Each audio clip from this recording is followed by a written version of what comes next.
Cześć, witajcie kochani. Mam nadzieję, że mieliście udany tydzień, że ostatni film obejrzeliście do końca i mam nadzieję także, że Wam się podobał. A dzisiaj zapraszam Was na kolejny fascynujący film, w którym głównym tematem przewodnim będzie rabarbar. Jak wykorzystuję rabarbar w ogrodzie i jak wykorzystuję w domu, to właśnie w dzisiejszym odcinku. Zapraszam do oglądania.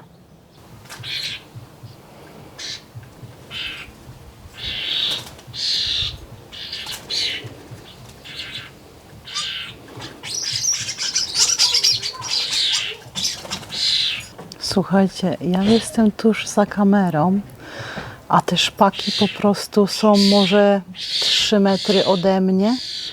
Widzę, że starsze szpaki karmią te młodziutkie, ale zauważyłam też, że one się odganiają po prostu nogami. Tak jakby dostały kopa i tyle.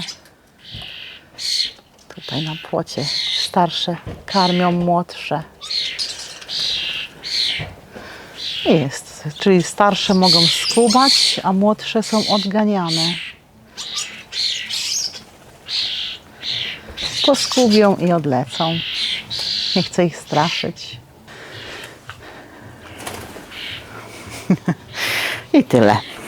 Kochani, tutaj przede mną mój rabarbar. Już pięknie się rozrósł, więc czas na to, żeby z niego skorzystać w tym roku. Rabarbar mój rośnie tutaj już 3. lub 4. rok. Zasilam go kompostem, po prostu kładę na ten kawałek ziemi tutaj przy rabarbarze mój kompost, gdy podsypuję też obornikiem granulowanym podczas podlewania tego rabarbaru, jak mamy suszę. I w sumie to tyle, jeżeli chodzi o dokarmianie rabarbaru. Jeżeli bym miała jeszcze jakąś odżywkę, może czasami jak podlewam kwiaty z odżywką, to też tutaj wyleję trochę tej odżywki, ale głównie to jest kompost i obornik granulowany. Jeżeli rabarbar rośnie tutaj w dosyć półcienistym miejscu, ponieważ to jest mój narożnik tuż przy kuchni i tutaj najszybciej zanika słońce, ale te pierwsze promienie takie ma i jak widać dobrze sobie radzi. Jeżeli zbieramy rabarbar, to staramy się nie używać noża do obcinania tych gałązek, ponieważ cięcie tego spowoduje, że część gałązki rabarbaru nam zostanie, a tam dojdzie do procesów gnilnych. Może to zarazić całą roślinę i roślina może nam paść. Dlatego po prostu coś mi tu wskoczyło. Dlatego taki rabarbar po prostu odrywamy po całości, staramy się wyłamać tuż przy głównym pędzie. Muszę sobie tutaj wejść, tak, żeby została nam tutaj ta część, która znajduje się tuż przy głównym pędzie i dopiero teraz możemy sobie odciąć ten kawałek i wyrzucić. Liście też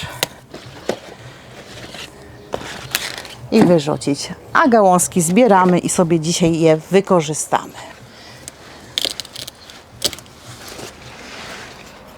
Podczas zbioru mojego rabarbaru zbieram też te takie malutkie gałązeczki, które są tuż przy ziemi, ponieważ jak one są tuż przy ziemi, to ślimaki zaczną je jeść, jak się tylko pojawią, tutaj jak będzie wilgotniej. Dlatego nie chcę ich zostawiać, po prostu wyrywam je również i zostawiam te, które stoją do góry.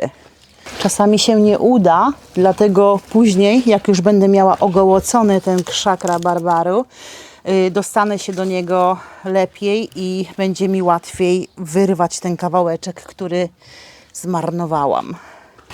Jest też szkoła, żeby zbierać tylko najgrubsze gałązki. Ja zbieram wszystkie, jakie urosły w momencie, kiedy jest mi ten rabarbar potrzebny. Czasami ukręci się wszystko, no ale trudno. Odrośnie, nic mu nie będzie. No dobrze, i te kilka liści po prostu zostawię. Niech sobie rośnie, niech zdobywa pożywienie. Tutaj mamy już pożółcone liście. Były one zbyt blisko ziemi i coś im tu zaszkodziło albo coś je podjadło. Jeżeli chodzi o rabarbar, to rabarbar jest bardzo uwielbiany przez mszyce. Tu na całe szczęście tej mszycy jeszcze nie mam, ale jak pojawią się będziecie widzieć, że mrówki chodzą po tym rabarbarze, to znak, że one sobie te mszyce przenoszą, żeby sobie założyć kolonię później, którą zdobędą i zjedzą. Tak nożem macham, przepraszam. W zeszłym tygodniu pokazywałam Wam, że już mam mszycę na bobie. Zwalczałam je ręcznie i opryskałam też wodą z rozcieńczonym wodą z czosnkiem rozcieńczoną, ta woda była i troszeczkę ich zanikło, ale muszę ten bób kontrolować, żeby się nic nie dostało więcej do tego bobu, żeby miała piękne zbiory. O i proszę, i mamy tyle rabarbaru i myślę, że jak na stół to wyniosę, to będzie mi wygodniej. Zanim pójdę do stołu, to chciałam Wam pokazać takie urządzonko. Jest to tak zwany forcer do rabarbaru, czyli przyspieszacz rośnięcia rabarbaru. Jest dosyć ciężki, to jest glina, dlatego sobie postawię. Ten przyspieszacz rabarbaru gliniasty ma dziurkę od spodu i to kładziemy na ziemi, tak żeby przykryć cały ten rabarbar, tą bulwę taką wiosenną i przykrywamy, żeby nie pozwolić do tego, żeby światło padało na ten rabarbar. Dzięki temu ten rabarbar jest delikatniejszy, szybciej rośnie, bo będzie miał ciepełko.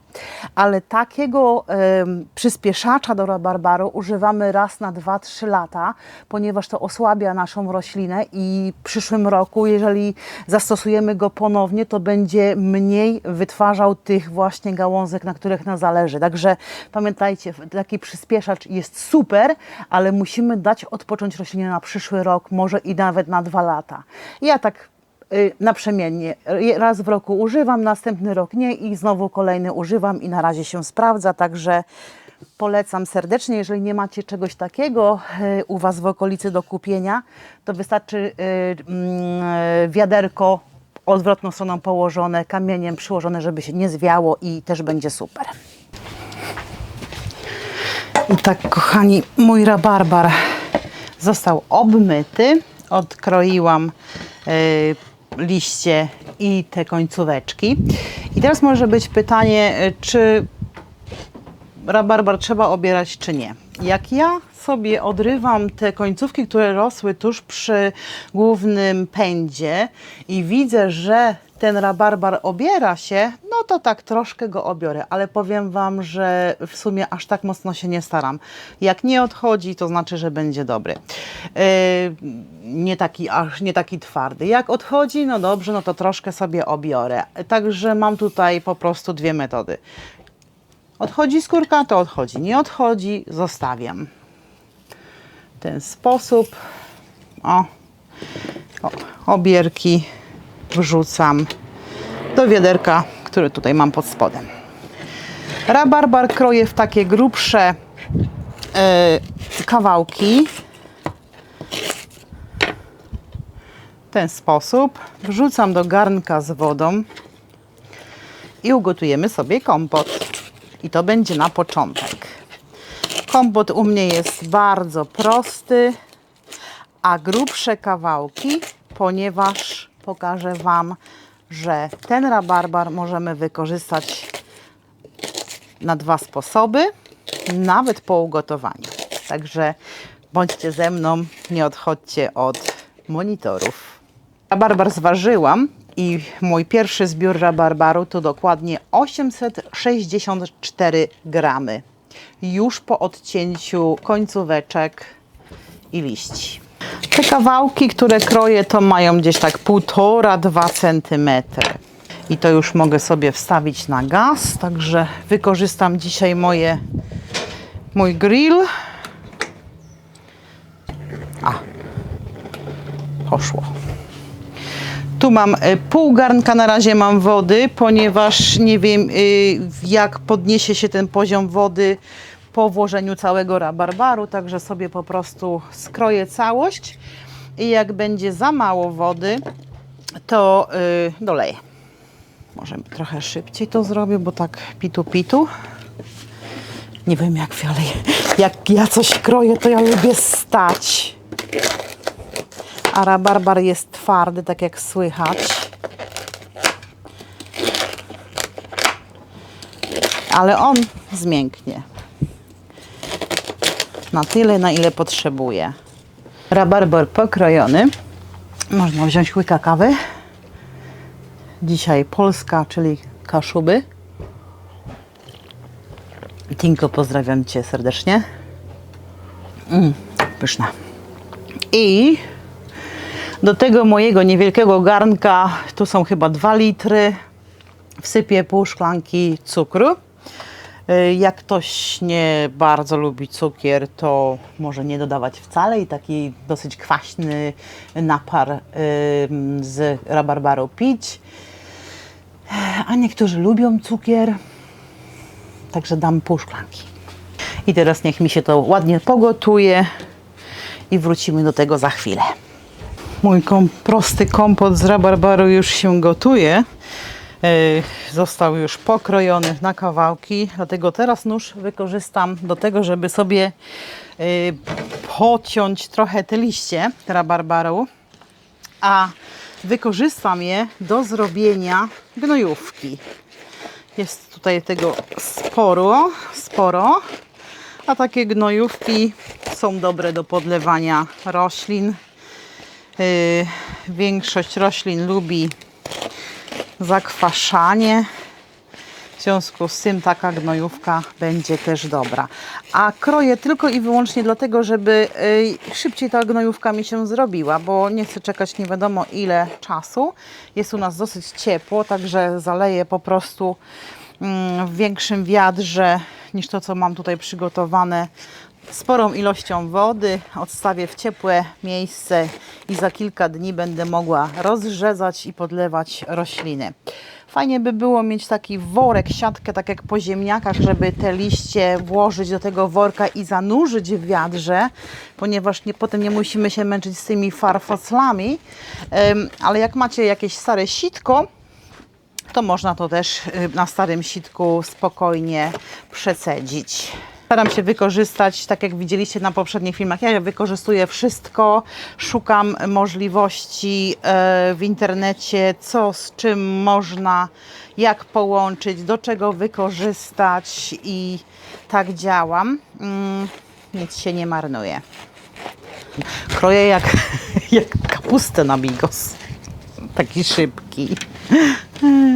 Jeżeli chodzi o kapustę, to w kolejnej części pokażę Wam, co robię z młodych liści kapust. Mam już też kilka liści takich z rabarbaru, które kiszę w wodzie chyba 4. dzień. Także zobaczymy stan tej mojej kiszonki. Ja Wam pokazywałam chyba w filmie, będę obcinała kwiat, ponieważ jeżeli rabarbar kwitnie, zaczyna kwitnąć, widzicie, że się wytwarza pęd kwiatowy, to trzeba ten kwiat, ten pęd cały wyciąć. Można go wykorzystać też na kiszonki, ponieważ kwitnięcie spowoduje osłabienie całej bryły, ponieważ cała energia pójdzie w kwiat i wtedy tych łodyg do spożycia będzie znacznie mniej niż byśmy się spodziewali. Także wszystkie pięknie kwitnące rabarbary to raczej nie będą dawały nam plonu do spożycia.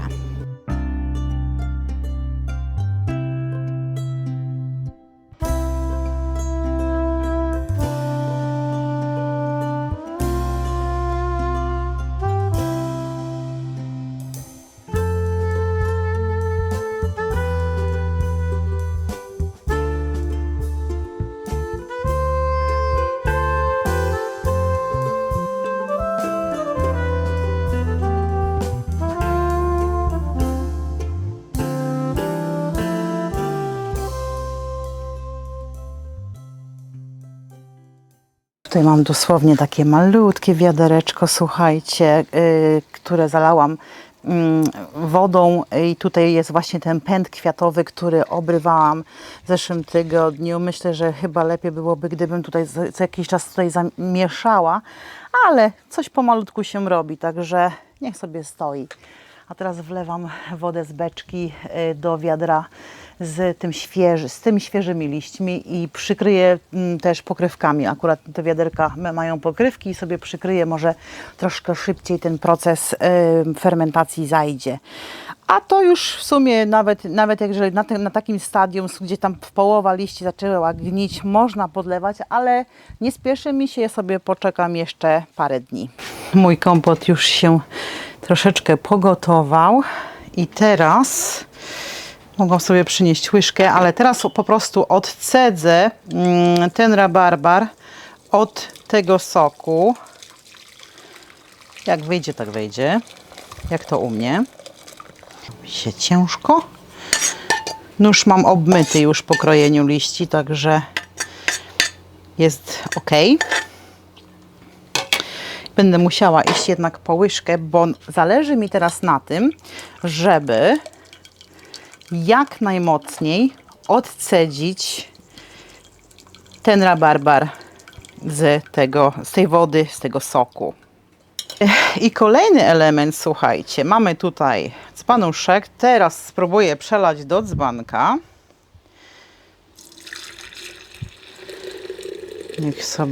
Niech się studzi.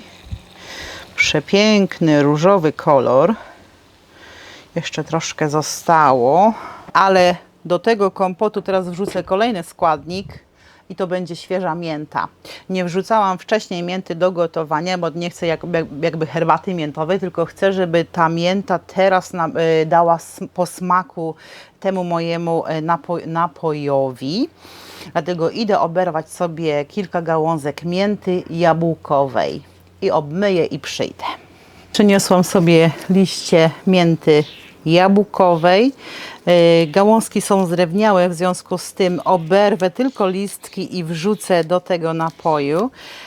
Jeżeli chcemy, żeby ten smak był szybciej intensywny, to po oderwaniu listków je zrolujcie w rękach. Zrolujcie, niech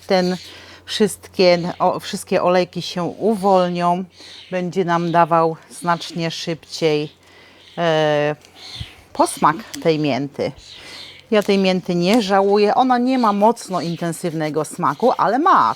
Tylko że nie aż tak jak na przykład mięta pieprzowa. I teraz nóż umyty. Zanurzam. O, jak pięknie pachnie. Niesamowicie pachnie, słuchajcie. I odstawiam sobie do wystygnięcia. Piękny, różowiutki kolorek, ponieważ mój rabarbar to jest pink champagne, czyli różowy szampan. I dlatego daję po ugotowaniu taki piękny, różowiutki kolorek. Martynka, chyba się spodoba Tobie, bo jest różowy. I teraz co dalej? To pójdzie na kompost. To może tu iść. Teraz potrzebuję porządnie odcedzić tą moją masę rabarbarową. Zobaczcie, rozgotował się. Niektóre kawałki są całe, ale one też się już rozpadają. Nie chcę ich za mocno wysiorbywać i widzę, że tu już nic nie leci. Bardzo dobrze. Kolejny sposób na to, żeby to wykorzystać. Nie każdy lubi jeść taki rabarbar z kompotu.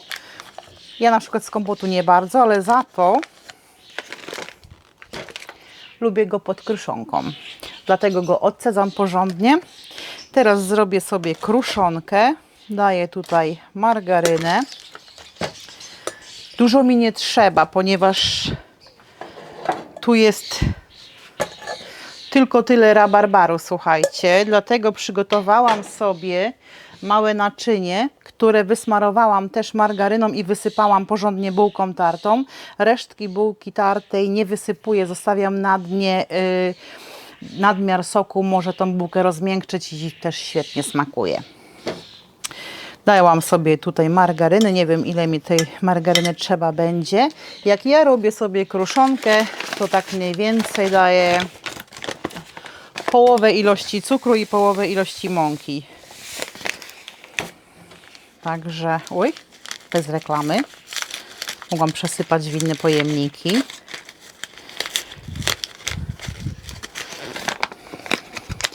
Także obok cukru wysypuję podobną ilość mąki. I teraz sobie w palcach rozgniotę i zrobię kruszonkę.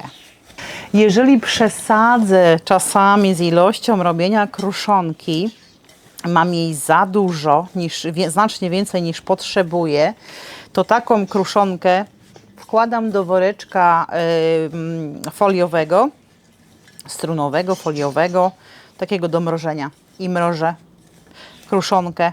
Potem tylko wyjmuję, tarkuję na ciasto i mam. Także czasami robię nawet i więcej po to, żeby kolejnego dnia już nie brudzić się, tylko szybko sobie wyjąć kruszonkę z zamrażarki i zrobić właśnie taki rabarberecznik. Przesadziłam z ilością mąki i cukru, dlatego sobie muszę dołożyć tej margaryny, bo mi się nie lepi. U mnie nie ma przepisów jakoś tam szczegółowo, słuchajcie, ilości gramów czy mililitrów, litrów, po prostu wszystko to zależy od tego, ile w danym momencie mamy produktu do zużycia.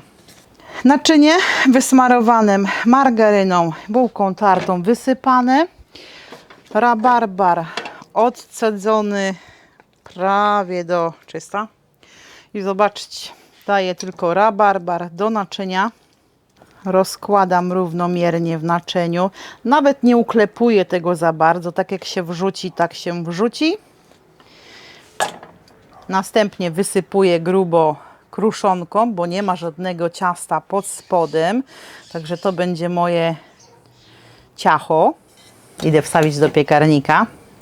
I też nie potrzebuję, jeżeli to skonsumujemy za chwilkę, to słuchajcie, to nie potrzebuje dużo czasu, ponieważ rabarbar już jest ciepły z tego kompotu, więc tylko chodzi nam o to, żeby się góra przypiekła. 20 minut, 180 stopni, myślę, że to będzie maksimum, jakie potrzebuję do mojego deseru rabarbarowego. Jeszcze gorące, dopiero wyciągnięte, słuchajcie, z pieca. I zaraz będziemy konsumować. Kochani, i tym sposobem mamy rabarbar wykorzystany dzisiejszego dnia. Ja sobie odłożę, może odstawię sobie te moje kwiatuszki. I tak, kompot z rabarbaru. Zobaczmy, jak smakuje. Coś pysznego. Ta mięta dodana już po przecedzeniu tego rabarbaru od kompotu, słuchajcie, nadaje temu tak fantastyczny smak, taki odświeżający. Ten kompot rabarbarowy nie jest taki jak typowo tylko rabarbar, ale takie orzeźwienie w buzi. Przepyszny. Mamy kompot. Mamy upieczony rabarbar pod pierzynką. Jest jeszcze gorący. Można go podawać na dwa sposoby. To jest taki mięciutki deser, w związku z tym nie będzie to, słuchajcie, stałe jak ciasto, ale myślę, że nie wygląda źle. Jeszcze paruje, bo dopiero wyciągnęłam z pieca. Pięknie przyrumieniona kruszonka.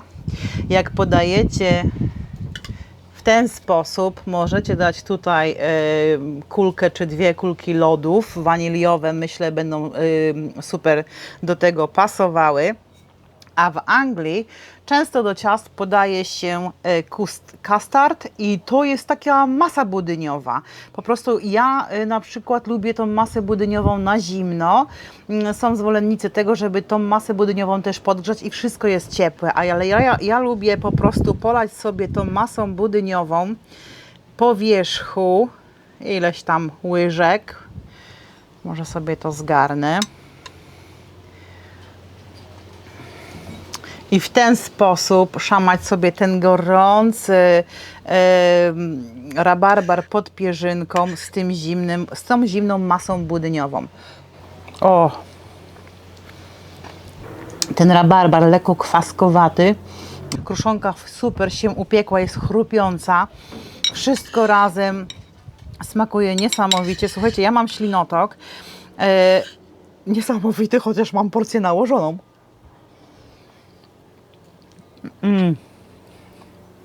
Jak to pan Makłowicz w jednym z filmów mówił, chyba że z kilku filmach, fiu, fiu, fiu, fiu, fiu, fiu, przepyszne. Na kapustę już dzisiaj nie będzie czasu, także pokażę Wam w kolejnym odcinku, jak wykorzystuję liście kapusty. Ale jeszcze chciałam dodać, że jeżeli macie dużo rabarbaru, robicie dużą ilość kompotu dla swojej rodziny i zostanie Wam dużo tej masy rabarbarowej, to nie stoi nic na przeszkodzie, żeby ten rabarbar zamknąć w słoiku. Tak właśnie po odgotowaniu, odcedzeniu, gorący rabarbar wkładamy do słoika i gotujemy 20 minut od zagotowania się wody w garnku. Ten rabarbar robiłam w zeszłym roku i ten rabarbar jest czystym rabarbarem. Tu nie ma nic więcej. Rabarbar i cukier, to wszystko. Natomiast w tym słoiku, zobaczcie, nie wiem, czy będzie widać różnicę na kamerze, ale ten jest ciemniejszy, tylko i wyłącznie dlatego, że do tego rabarbaru dodałam jabłka. Dostałam jakieś jabłka od kogoś, od znajomej i wykorzystałam też te jabłka, robiłam po prostu masę jabłka osobno też, ale taką resztę wymieszałam kiedyś, jak mi zostało i trochę rabarbaru, i trochę jabłek. Wymieszałam to razem i powiem Wam, że rewelka. Także tu jest czysty rabarbar, widać po kolorze, tu jest z jabłkiem i jabłka ściemniały podczas gotowania. I przychodzicie z pracy, czy z pola, czy z ogródka, chce Wam się jakiegoś deseru, wystarczy naczynko sobie wysmarować margaryną, bułką wysypać, jeden słoik na taką niewielką brytwankę, kruszonkę zrobić szybko lub wyciągnąć z zamrażarki, jak macie wcześniej przygotowane, wsadzić do piekarnika na pół godziny. Polecam, polecam. Boże, jakie to dobre. Także kochani, dziękuję Wam ślicznie za to, że byliście dzisiaj ze mną. Mam nadzieję, że odcinek Wam się podobał. Jeżeli tak, to będzie mi niezmiernie miło zobaczyć Wasze komentarze. Jeżeli nie przychodzi Wam do głowy nic, co chcielibyście mi napisać, to chociaż serduszko. Jak będzie komentarz, serduszko, to YouTube lubi takie właśnie interakcje, zobaczyć, że coś się dzieje na kanale i wtedy może moje filmiki będą podchodziły troszeczkę wyżej w wyszukiwarce. I wtedy może więcej osób zobaczy i będzie zainteresowany tym, co robię. Wszystkim moim subskrybentom ślicznie dziękuję za to, że jesteście ze mną. Ostatnio przyszło naprawdę sporo osób dzięki temu, że zostałam polecona przez kanał Dziki w Ogrodzie i parę osób przyszło, także witam Was serdecznie i zapraszam do kolejnych odcinków także. A jeżeli jesteś tutaj nowy, nowa, to zapraszam do subskrypcji kanału. Miłego dnia, pa pa! I pomyśleć, że to wszystko może być moje. Matko jedyna. Prosta rzecz, a jaka dobra. Nie ma jak to jeść rabarbar, popijać rabarbarem.